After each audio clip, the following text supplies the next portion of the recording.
we found out that codependency is an addiction. And all addictions, I believe, are trauma responses. So like Gabor says, it makes sense to be an addict or an alcoholic as a trauma response. It's a solution, not a problem. But if you came out of a home like this in the fight, flight, freeze, to medicate, to get out of the moment, to disassociate, makes a lot of sense.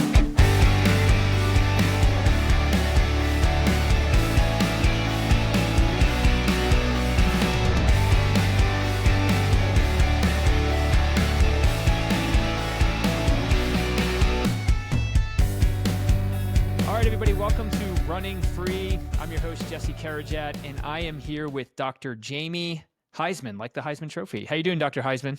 I'm doing well. My daughter wishes it was spelled like that, Jesse, but maybe next lifetime. Cool. Well, I'm just gonna say you're an interesting guy doing a lot of meaningful work, and we have a mutual friend that introduced us. And when he sent me, I think it was a link to your website, one of your websites that we're going to get into, I had not even thought of talking about toxic, abusive relationships. And I think that a lot of people, including myself, should know more about what that is. We're going to talk about everything in between, the through lines, addiction, mental health, trauma, et cetera. But would you mind just kind of introducing yourself however you would? I'd be happy to. I won't make it long. I'm a kid who came up in a family. Obviously, my father was an immigrant, came over during the Holocaust. So the generational trauma and handing it off to the family, was there. And mental health was not really talked about by him. And my parents, like any parents, probably did the best they could. But it was pretty much a dysfunctional up and down roller coaster like most generational trauma is. I got diagnosed later as a kid with depression and got into therapy. I was a tough kid. But therapy I started enjoying or actually seeing some effects with, and it started a little bit turning my life. And eventually I saw the shame and stigma way back when, and because my mom kind of kept me camped out with other doctors instead of putting me in a hospital. And then I realized I was going to dedicate my life on a personal basis, and it turned out professionally too, to taking the shame and stigma out of mental health and creating, we hope, social innovations, entrepreneurial innovations to fill in the gaps. And I'm very fortunate to be able to do that. When I became a social worker, I saw myself in every patient there, but for the grace of God, go I under bridges and somehow, developed the skill, but saw myself there without maybe my mom or somebody lucky in my life shifting me. I could be one of them. So on a professional basis in healthcare, I professionally deal with delivery systems of healthcare, and on a personal basis, I developed charities over the decades that would address mental health as best as possible. Yeah, a phrase you mentioned there, I don't want to skip over because I think I know what it means, but someone with your mind probably has more of a definition to it. But what is generational trauma? Well, that's a great question. I think every show should begin with that question.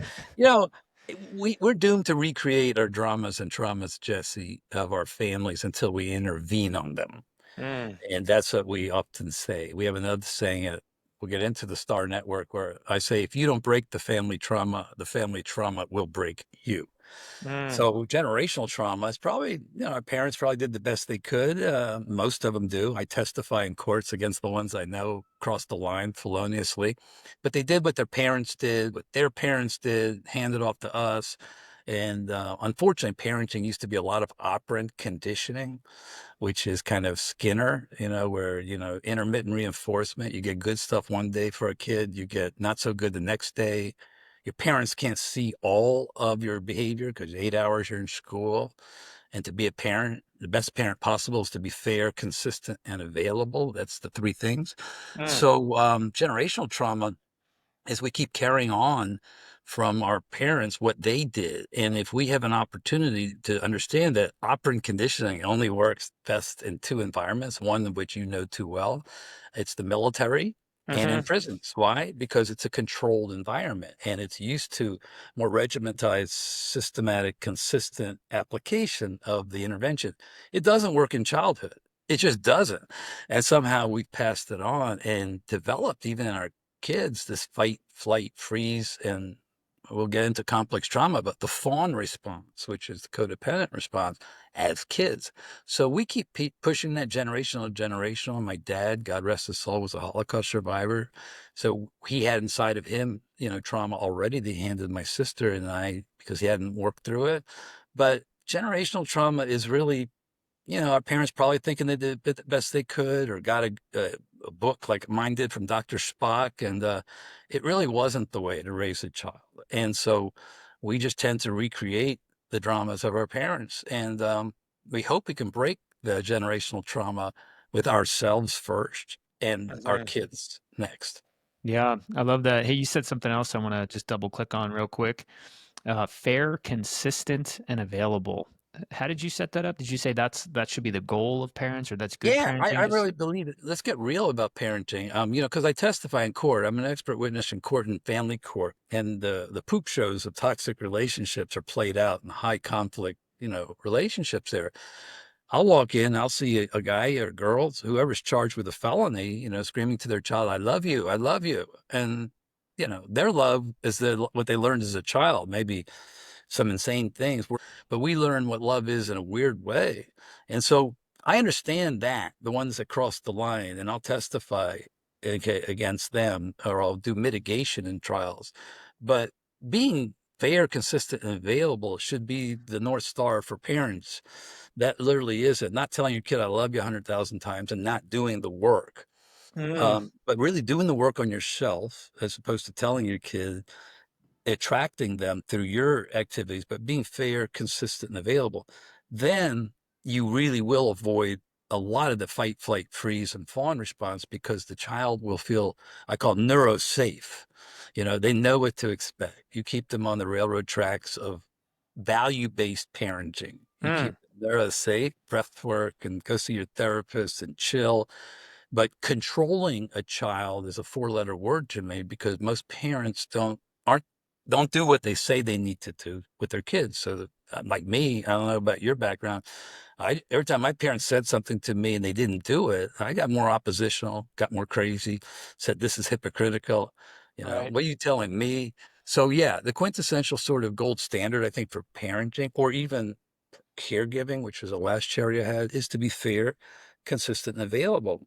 And that is with ourselves first, if we can, as our own healing and recovery. So we learn about the world, but it's with our kids too, not just kiss them on the head 1,000 times, tell them you love them 1,000 times, but make sure you back it up with action.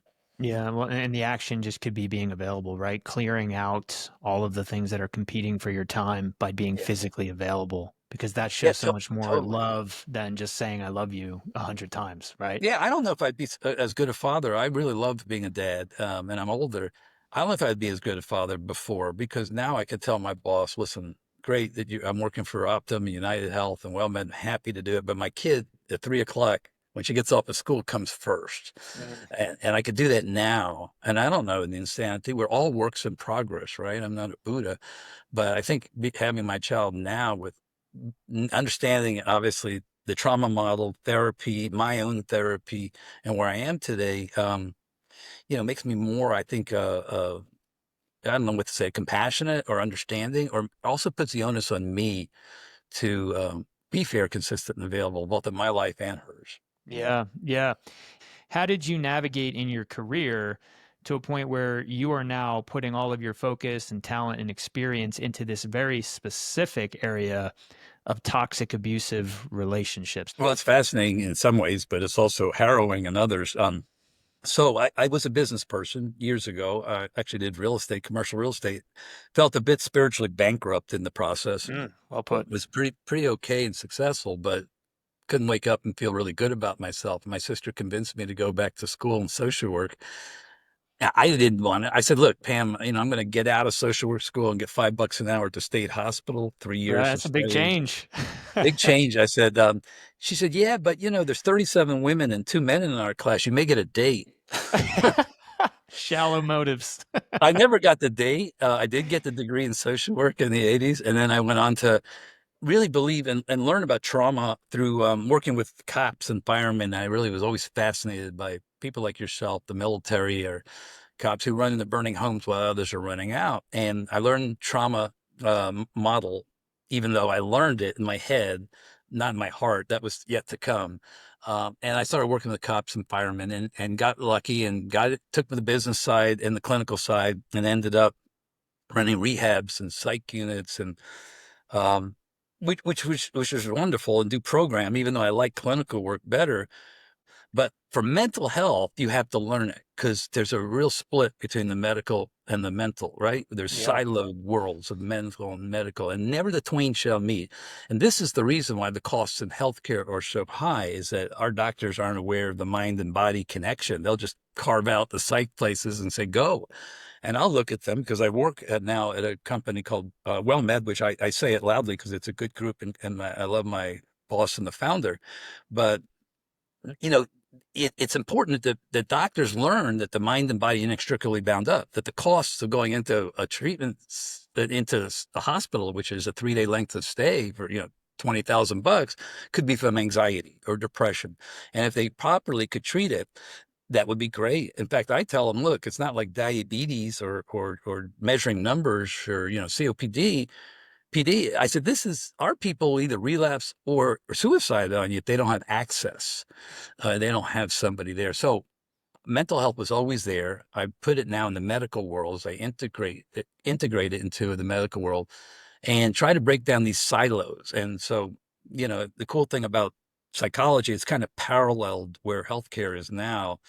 Our old days, I'm a Jungian trained therapist of emotional flashbacks, and come and see me at 1 o'clock and talk about your mom and your relationship. Right. It's kind of yielding now to a more trauma model, where the brain is neuroplasticity, where we can be our own trauma coaches. And which goes back to your question of generational trauma. We can break the generational trauma by reparenting ourselves.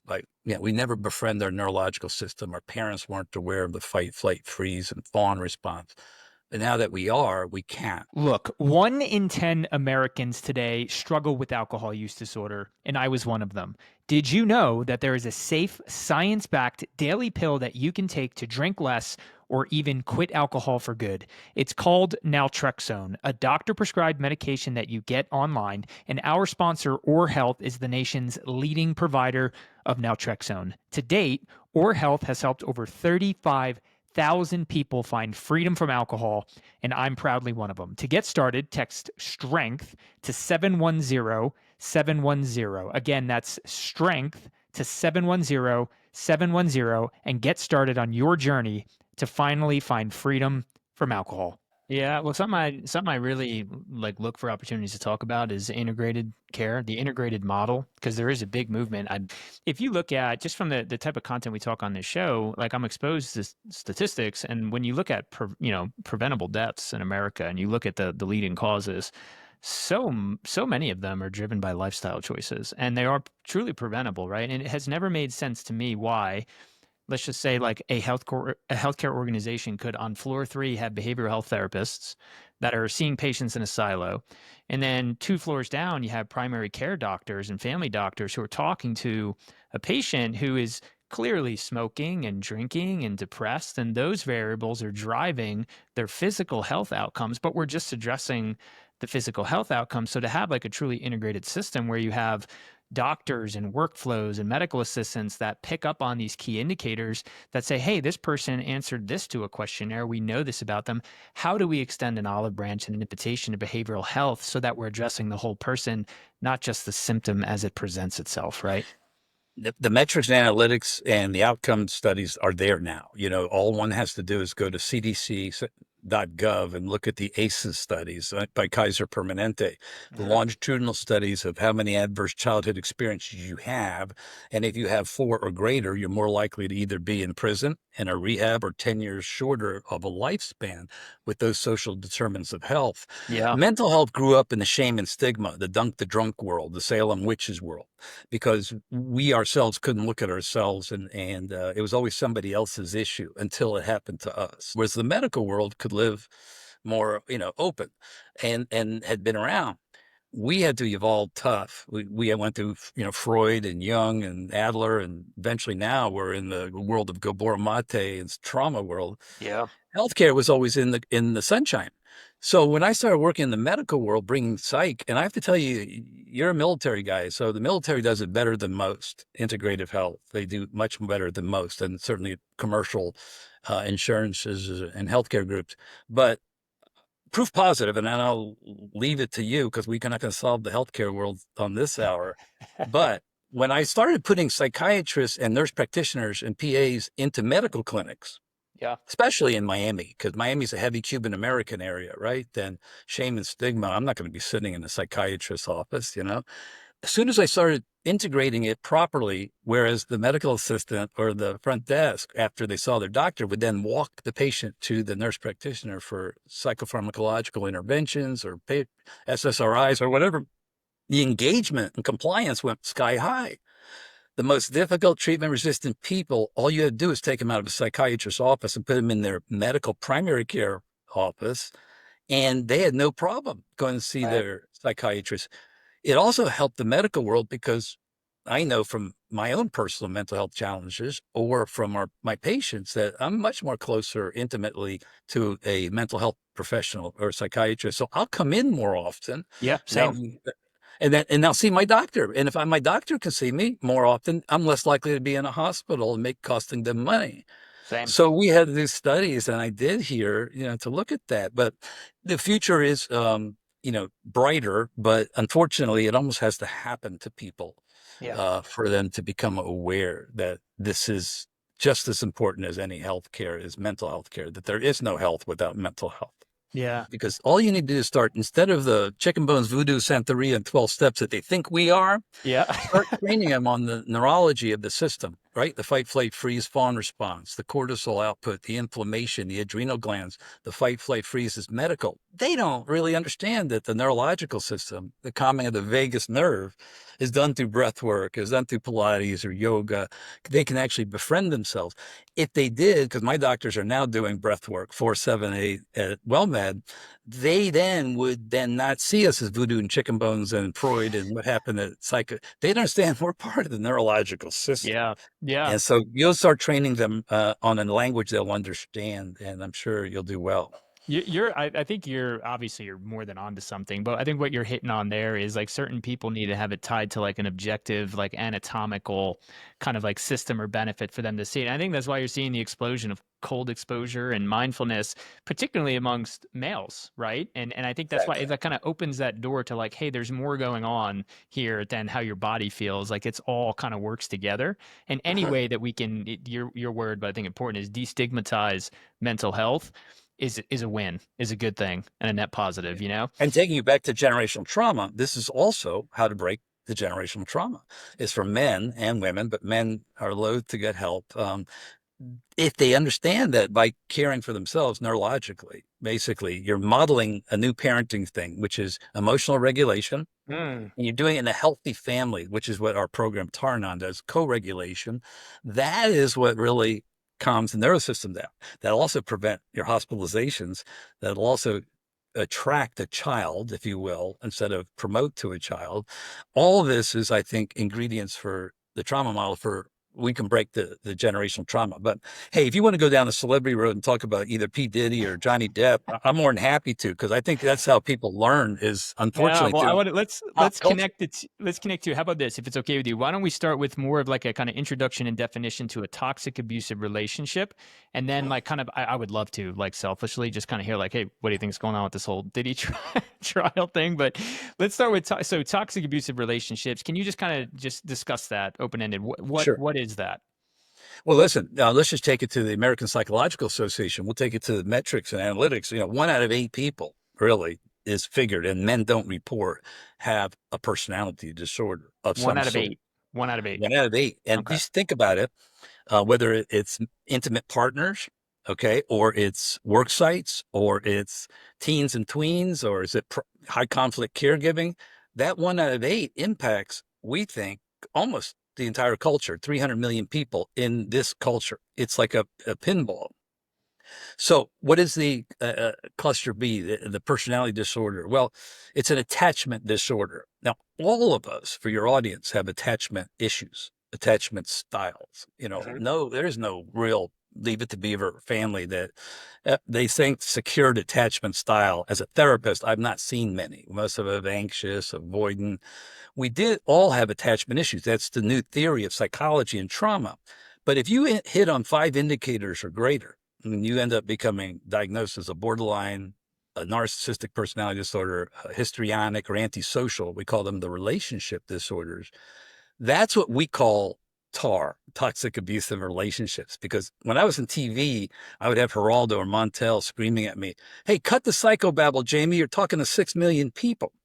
So when I created the charity, I said, I can't talk about cluster B and narcissistic personality disorder. I have to call it all TAR, toxic abusive relationships. So if you think it, or you go to our hashtag Star Network Foundation on Instagram, you'll see there's 155,000 people there just this year. We teach healthy and non-healthy relationships in animated style because even my daughter loves it and she can get out of tough relationships. But it's how we actually say things to the public.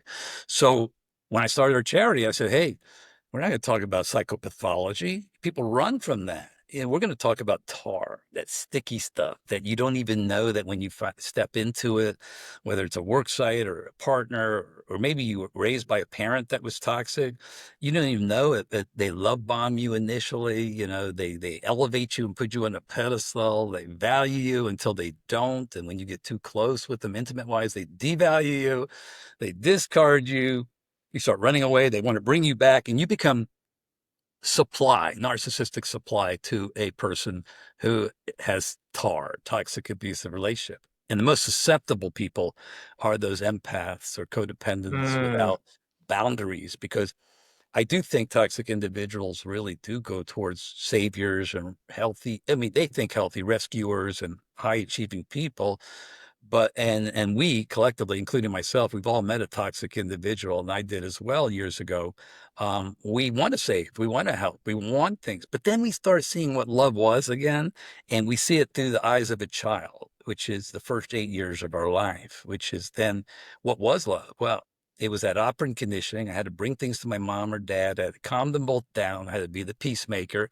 You know, I couldn't be authentic. Gabor Mate is a fabulous person on our Polyvagal Institute board, says a child could never really be authentic. So we developed these Mm. roles as children. So the toxic individual sometimes prays because they have no empathy, no accountability. They have a, you know, and they're transactional. But I have compassion for them because it's an attachment disorder. I want everybody to hear me loud and clear. It's not your fault. And you can't change them because they literally default in their minds to the attachment stage, which is 5, 6 years old, when they too didn't have a primary caregiver to show them that the world was safe. So Mm. they came out with takes two totally detached parents to create a toxic, or we call cluster B individual, which has no connection. So they, 5, 6 years, they saw life as a kill or be killed mentality. And they had to adjust as children that the world ain't safe. I got So a couple real quick clarifying questions, make sure I'm go for it. tracking, and I It's think that I I don't want am. people drinking from a fire hose on this. So stop me No, as this much is time as you fantastic. I don't can. want to slow you down. We're going to pick up right where you left off. But the first one, so you said we think studies, stats show 1 in 8 people have a personality disorder, right? So far, Correct. so good. And now Okay. so far, And so then far, so good. Now there are so different personality disorders, but I'm concentrating here on the relationship on the ones. relationship ones. So, and those relationships are the 4 that you mentioned, and that's cluster B, Correct. right? Can you Correct. say those again for me? Yeah, sure. One is borderline personality disorder, which is probably the most salvageable because we have a dialectical behavioral therapy. And if they do get on their hands and knees and want help, they can change their brain. The other is narcissistic personality disorder, and that's very tough. They come in different malignant, covert, all different styles. Histrionic is one, and antisocial. Antisocial. Most of the Okay. time, they're in jails.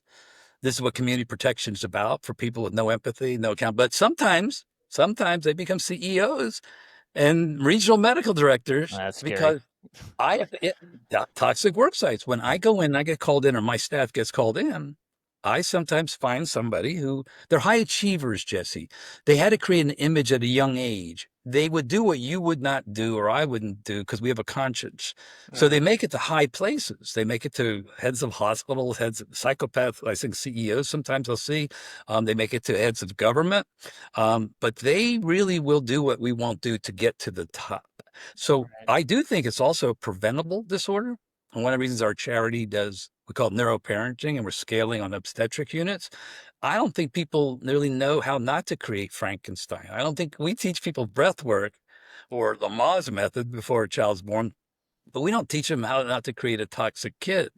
So we have a neuroparenting program, and I think our whole culture, the toxic culture all around us, is actually preventable if you had good parenting. That's how convinced I am that childhood trauma is driving this world of toxicity. Look, life can be hard and stressful sometimes. We all know that. But when it comes to supplements, why is it that nobody talks about stress and resilience? For me, I take the adaptogen stack from Momentous Supplements. It's a daily blend of ashwagandha, rhodiola, and L-theanine, all clinically backed to help you stay calm, focused, and resilient.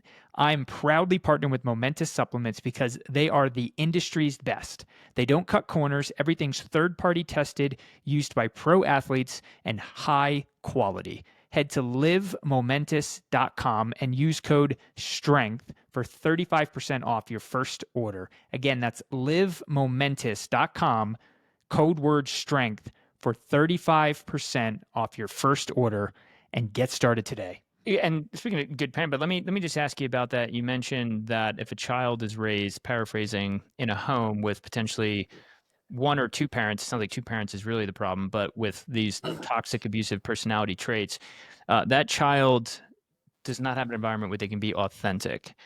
Yeah, What well, what is even in the a dysfunctional home that has connected parents who are using operant conditioning, meaning it's conditional whether I love you or not, or it's conditional whether you go in the corner, because we create the trauma bond at a young age, Stockholm syndrome, when the kid doesn't know what's doing. But in the toxic, if you want to know what creates it, it's when two parents do not connect. No primary caregiver mirrors to their child that the Mm, world is safe. Let me hold you as you cry. Let me, make sure I respond and I can mirror to you healthy connection and attachment. So when you come from a home where neither parent can do that, and if you look at some of the serial killers, the Mansons, we get into P. Diddy and stuff like that, and you look at their background, you'll see the first 8 years, 9 years of their life is coming from a home where there was no connection. And now the rest of their life is a result of that. yeah, and that's exactly what I wanted to kind of ask. So if you were that child that was raised in that home and you didn't feel like you had the safety or the safe environment to be authentic, what are the long-term impacts on that child? Assuming they're one of the 7 of 8 that doesn't actually have one of those personality traits, but like what happens to that child as they grow up? And maybe even like what can they do about it to recognize it and maybe kind of reverse or fix some of the damage, the trauma? Well, the beauty is that today, if you're not diagnosable with the 5 indicators, okay, because that's a whole nother world. Our addiction world and our treatment world has not really created treatment centers that can teach empathy, teach people, I would do in my rehab world, if anybody's familiar with the 12 steps of AA, when somebody could not do a fearless and moral inventory, which is the fourth step, Fourth one, right? right, or couldn't make amends to people during their addiction, which is a ninth step, I'd say, oh my God, we may have a cluster B here because literally that's the indicator. But to your question, when we come in a dysfunctional home, which is mine for sure, you develop the fight, flight, freeze response. Or I came out of it, quote unquote, codependent. I came out of it with a role. And most people in healthcare, a lot of us in healthcare, as I work with our staffs, come in with this role, the rescuer, the emotional calmer downer. And later in the 90s, through a lot of good therapists who wrote books, like one, Pete Walker, who wrote about complex post-traumatic stress, we found out that codependency is an addiction. And all addictions, I believe, are trauma responses. So, like Gabor says, it makes sense to be an addict or an alcoholic as a trauma response. It's a solution, not a problem. Mhm. But realize that if you came out of a home like this in the fight, flight, freeze, to medicate, to get out of the moment, to disassociate, Makes a lot of sense. I was diagnosed with ADD. I don't take any medication today. I realize today with our trauma model, you can develop resilience. You can be a trauma coach. But I think ADD was a response in a very, chaotic roller coaster home. So we're learning more and more today that we can be our own therapists. We should get a good licensed therapist to help us who's trauma trained. But we create a program we'll get to later called Anon, which is free and virtual, where people can reparent themselves for the things they did not get as a child, and they can Mm, do it in a healthy family of choice environment. So we just mm. mirror childhood. But if you really want to know the saying, it took us 8 years, Jesse, to become who we are. It takes 80 years to get out of it. Wow. 8 and 80, is that what you said? Yeah, it took us 8 years to become Wow. who we are. About the next 80 years, and it's a beautiful process. I mean, recovery is great, right? It's like watching paint dry, but it's a beautiful color. And I had to go through hell, and I'm sure you did, and a lot of people, just to find this all out later in our lives. I was thinking of this earlier when you were just talking about how it appears in the workplace. You had mentioned that, you have seen it personally sometimes in CEOs, high performers, high achievers. Is there a connection or a correlation between people that have some of these toxic personality traits, but Yeah, with other traits that allow people to be successful? I'll just throw some out there, but a lot of times emotional intelligence, raw intelligence, which allows you to be manipulative in your interpersonal relationships. But are there other indicators that usually kind of go hand in hand with those traits that allow them to get to these successful positions? yeah, I would say yes. It's an absolute yes. However, it take us a whole nother show to unpack what you just said, because emotional intelligence, which EQ, which is Daniel Goleman's work at Harvard, which is really powerful stuff, is the basis of what I do in work sites. I always say IQ gets you hired, EQ gets you fired. That is more mindfulness work. That is more what I'm talking about being the corrective experience. That's more healing ourselves. Does the psychopath have that? No.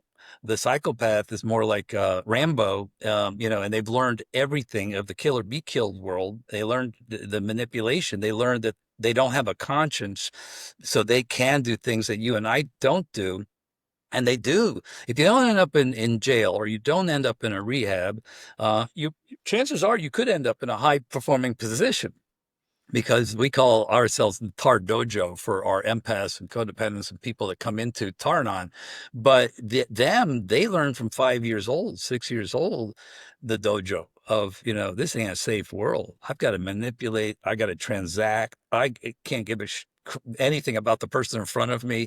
And so those traits do get that. And I think I do government affairs. And if you look at governments around the world, a high narcissistic trait is usually necessary to get to high places in Mm, our government. So it's a very self-engrossing thing. And also, but I'm finding it in the work site, whether it's medical directors, whether it's, medical assistants or regional directors or corporate officers, literally. I'm totally seeing that they do have a better glide path if we don't confront them or hold people accountable to get to those high positions. mm. That makes sense. Are you like sitting at home, like watching CNN and Fox News, just diagnosing people with all these personality traits? No, but to your point, it's a blessing and a curse, because I do see it through clinical lives. But that's why I do government affairs, I think, because I'm in the Medicare world like you, and healthcare. Everybody knows that I'm going to see this more clinically. I don't Yeah. see it like tribally, like it is more in our culture. This person and that person thing. I do see the clinical dynamics of everything. So it is, yes, more difficult for me, because I could see the beginning, the etiology, the cause and effect, but then I see later on. And I also see, look, I'm powerless over, I'm not going to change one narcissist on the face of the earth. I've already made that. But I do know that we can treat people who go through those relationships, and we do that at Tarnon, and we can prevent it, and we can do that with education in hospitals and obstetric units. I'm realistic, I can't, I got to drop the mic. I can't change anybody that doesn't want to be changed. And that disorder does not want. They don't come to you and say, I have a problem. No, they project, distract, deny. They'll blame that person, that person. But when they sit at home, by the way, just so you know, there is emptiness. There is an emptiness inside them. Mm, That's why they need supply, and they need the lights, camera, action, because there isn't anything there. Talk mm. about the empty suit. they're not. They're not empathic. They look inside themselves as lost souls. And so outside, they will control the world. So, yeah, it's unfortunate we've rewarded those behaviors to people in high places. Maybe one day it'll be a value-based system that we won't reward them. We'll hold them accountable. And our kids then will have a more value-based world to grow up in. So let's talk about Star Network, Anon. Um, what is it? How does it help people? Years and years ago, I realized, not just through my training and education as a trauma therapist or psychologist or social worker, I learned firsthand about the personality disorder and how it works. And I too succumbed to it. I was in recovery already for codependency. You know, I truly believed I was the hero child. I needed to go to meetings and I needed to have a sponsor. But I also knew that codependency also used to be called co-addiction. So I knew that people, places, and things, and being that healthcare person who would always help people was there. But I really never understood it until I had to go through it. And when you Mm, have to go through it and your knees hit the ground, which is usually the way people finally get aha around mental health, I realized that, heck, years and years ago when I went through it, if I was going through it with 30 some years of training and recovery and believing in mental health, I couldn't imagine what the rest of the world was going through. mm, So when I had my daughter, of course, I said, "Oh my gosh, how do we help save something in this world? How do we pay it forward?" And for me, I am a little bit of a ninja in terms of 501c3s in healthcare and mental health care. Not ninja, but I'm tireless in terms of making it work or trying to make it work. Failure is not an option on a mm. 501c3. But I realized this is the worst public health disaster in the world. That COVID wasn't going to be a bubonic plague. What was going to kill us was some malignant narcissist with their hand on the bomb in some country would be the end of the universe. And You put it so, like that? Yeah. yeah, the cluster B to me was the worst public health disaster I ever saw. So, in gaining through my experiential stuff and my hell, remembering it from years ago, I started working a lot with men. And then I realized women were going through the hell and domestic abuse to narcissists. And, men were going through it also. I dealt with men going home. We don't talk about them. When Johnny Depp came out, that was the first time we started really talking really about men going through this. I realized that I needed to do something from a 501c3 status. And so we started the TAR network, Toxic Abusive Relationship Network, knowing full well we can't psychopathologically talk about these terms in public. Nobody would like it. They run away. So we talked about TAR. Then a year into it, we started a program, a virtual 12-step program based upon trauma recovery, like radical acceptance of the moment without judgment, self-compassion, forgiveness. These are all parenting sort of things. And realized that what we were teaching peer-to-peer, peer-to-peer, like AA, Alcoholics Anonymous, Narcotics Anonymous, peer-to-peer, that people were helping each other. They were Mm. recreating the family basically through healthy people. I always say if you want to get well, learn how to befriend yourself and do it around healthy people. You can't get, nailed in the environment that made you sick. So we started Taranon, and I brought the Complex Post-Traumatic Stress Disorder Foundation in, and we took our broken heart of the TAR network and we mended it with gold Japanese lace, which is a metaphor for healing. And we became the STAR network. So instead of being a victim, and using TAR, which I can imagine was negative in people's eyes, we became the STAR network. We Mm. registered it.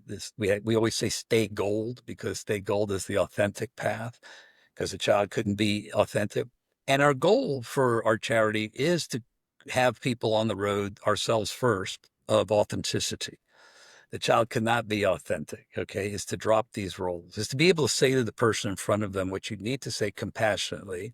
And if they don't like what you said, have them call their therapist. Basically, you're not responsible for Yeah. them if you do the best with that. And so we developed Taranon, and now it's exploding. And so, right now it's being adopted by AA, NA people, attendees as a relapse prevention piece. Hell, I was your control study. If I ended up relapsing because I didn't embrace my childhood trauma, then it was just a pandemic. So the disease model that we always taught, that's great and fine, but we really never discharge people with recovery for complex trauma, their Yeah. childhood trauma. CPTSD can also be thought of as childhood PTSD. And so when you wrap that into the treatment plan, you're a lot less likely. So we have letters coming from people in Tar-Anon how it saved their lives, it stopped the craving. The trauma bond, which is really the Stockholm syndrome, the most intense bond to try to break. It happens in childhood. As I mentioned, if you have a very intermittent reinforcement, the next toxic relationship you have is with yourself. If you never saw a healthy relationship, okay, I came out of it. I never saw a healthy relationship. So my next toxic relationship was myself. The third one is the person who probably triggered you to come into Tar-Anon because it felt comfortable. We call it the glove effect. You literally learn this in your brain the first 8 years of your life. And then later on, it gets triggered and bingo, it feels normal. It feels like Mm. a glove. So, that's the sad part. Neuroparenting, you probably have boundaries and never do it. Operant conditioning creates the fact that this feels comfortable. That's why people stay in abusive relationships longer and don't get out. It just feels like it. So when you start getting recovery for complex trauma, you also then obviously start healing the world. Why? Your self-love is the product of awareness, transformation, and then collective love can only happen if you have self-love. Mm. So we started Tarn-On. We're scaling it, worldwide as we speak. We're with the knock on wood. Every year we have a day, Stars Day, for survivors of toxic abusive relationship. And to your point, this could be intimate partners. It could be high conflict caregiving, LGBTQ plus teens and tweens. We don't just think it's just the relationship. It's Mm. everywhere. So we're actually branching out now niche wise. We're working with the National Association of Social Workers as funds get cut for certain groups. So we're doing a demo project in Tampa for LGBTQ plus, and we're doing something with the military in one country too because of we are a rural answer. You're a fairly qualified health group here for free virtual trauma recovery. You don't have to pay $50,000 to go to a 30-day length of stay. Like Alcoholics Anonymous, you can get well with healthy people learning emotional regulation. So whether you're a veteran, whether a cop, we're doing one with police officers through the Port Authority because they want to be amongst themselves, right? So they want to Yeah. heal in It's a a tribe. healthy, yeah, tribe. And so why should I throw them in? When I used to get cops out of our treatment center in Washington, D.C., they go, I don't want to go to that AA meeting. I arrested half the people in that group. So I would have to The drive them to extreme. Baltimore instead of DC because they wouldn't see anybody. But they want that. That's also clinical neurosafety. And so they should have it. So we're scaling a virtual trauma program that's 12 steps. And we have the steps. And anybody goes to tarnon.org can read our steps, read our promises. It works well with AA and NA and OA and any other anonymous program. But we really believe with the trauma model that we can reparent ourselves. There is real hope in this model, Mm. okay, and hope that for the world, maybe not in my lifetime, but certainly in my kid's lifetime, I hope. Yeah, and if someone places hope in the Star Network and Tarnon that they can get help, what can they expect? Let's just say Yeah, if you go to they go to the website. tarnon.org right now, you're going to get sign up. You can do it anonymously. You can do it not. I have celebrities who come in. They don't put their camera on. They change their name in the bottom layer, and then when they become more neuro-comfortable, they may turn their light on. There's a lot of people from domestic abuse shelters, there's celebrities, there's all walks of life. Toxic abusive relationship knows no boundaries. You see Mm. the billionaire P. Diddy. I see the poor woman sitting in a domestic abuse shelter. I Mm. have people in back seats. I have people in Beverly Hills. So they come to our program, they sign up.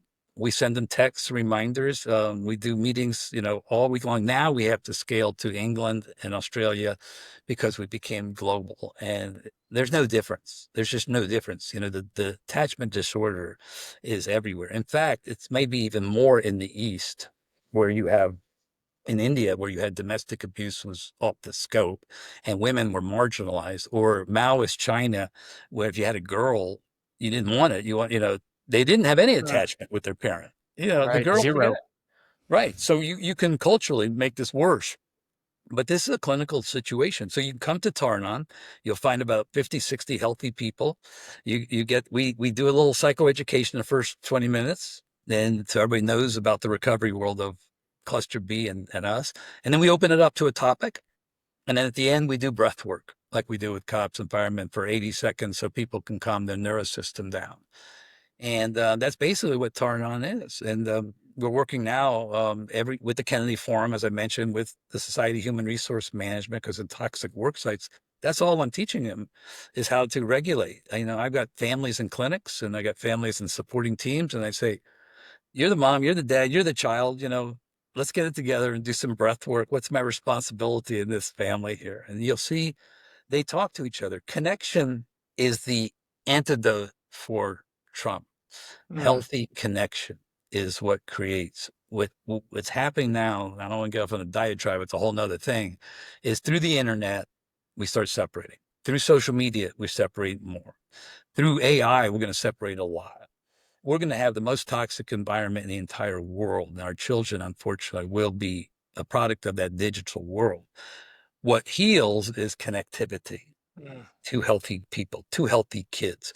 So Tarnon is going back to the childhood womb almost and doing that. And I think the more we detach digitally, the more need we're going to have for Tarn.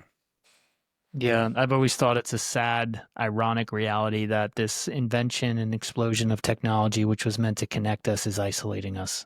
And of course, Yes. isolation, the opposite of connection. And then that's making us sicker and sadder. And I've always thought that is Sicker just, and sadder. And even now, when the government's got to come out and call out isolation as a public health disaster and talk about, from the Surgeon General's office, it's a clarion call out there. And it's just connection. Listen, if everybody thinks we grew up as and evolved as human beings because of the survival of the fittest, whether it's Darwinian or Lamarckian, you can forget it. The guy who runs the Polyvagal Institute, which is the group of Bessel van der Kolk, Dr. Bessel van der Kolk, Gabor Mate, Stephen Porges, the trauma specialist, Dr. Stephen Porges, he's not a psychiatrist or a psychologist. He's an anthropologist. We evolved because communities could co-regulate. We evolved because we're the only species on Earth, humans, who could actually, emotionally regulate when our bodies are feeling dysregulated. So we can consciously shift the chemistry of our body. And we would connect in communities to create innovative solutions.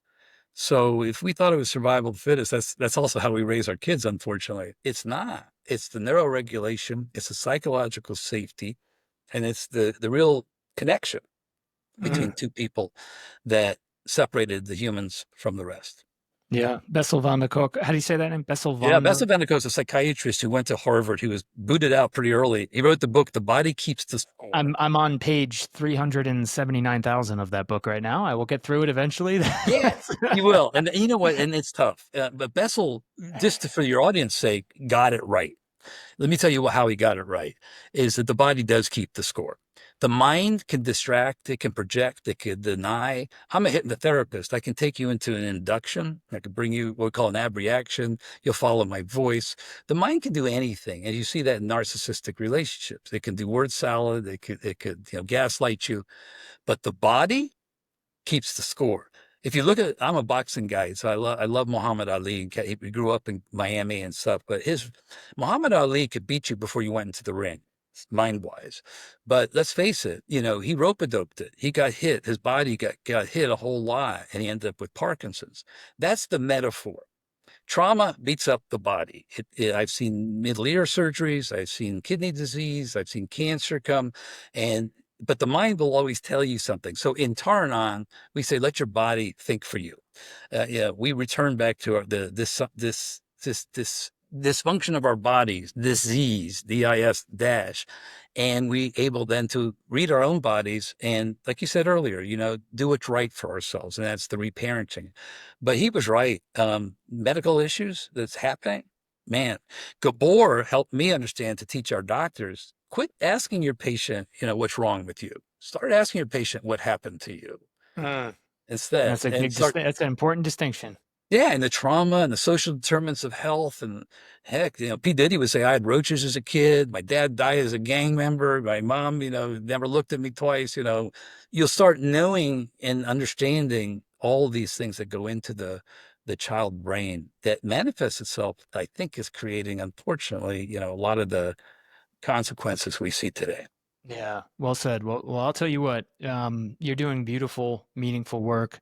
I thoroughly enjoyed talking to you. I can tell that we could probably do 4 more episodes on these topics. Let's And do next one on time, police officers and first responders. I love it. hey, I'm all in on that. I will do my part in the movement, if you will, and I will link to these websites: starnetwork.org, taranon.org. I'll spell them out. Anyone listening, if you think that Dr. Huysman's work can help you and his organization can help, we will definitely do our part and send you there.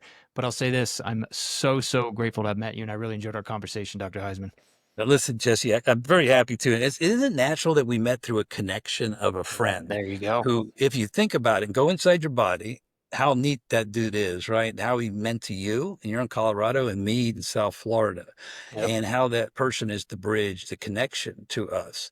And that's exactly what it sounds primitive to the world, but that connection is how you and I are connecting today. And I think, thank you, AJ. We appreciate you deeply. So I'll end this with this, and we say it always at Tarnon, and we say it at the Star Network: stay gold. Stay gold means stay authentic. And yes, if you want to be a film buff that came from The Outsiders, when Johnny was dying, and he looked at Pony Boy, and before he died, he said, "Pony Boy, stay gold, stay gold." And if you think about Pony Boy, he was the only guy in that street gang who could see the sunsets and the sun rises. Uh-huh. When Johnny was dying, he honored the fact that Pony Boy could see that. So when we now lace up our heart in a Tarnon, we always end it saying, stay gold. So Jesse, stay gold. Stay gold. Stay gold, everybody. Dr. Jamie Huysman. All right, everybody, that's the show, folks. Thank you so much for tuning in to this podcast and spending some time with us today. We've got a favor to ask. If you enjoyed the show, would you please consider subscribing to the show and even leaving a rating and review? That simple act drastically helps us reach more people in our mission to help them live better, longer, healthier lives. You can also follow us, if you'd like, on Instagram and YouTube for regular tips and motivation around mental health, addiction, and so much more. Know that your support fuels our brand and is greatly appreciated. So until next time, stay strong and live deep.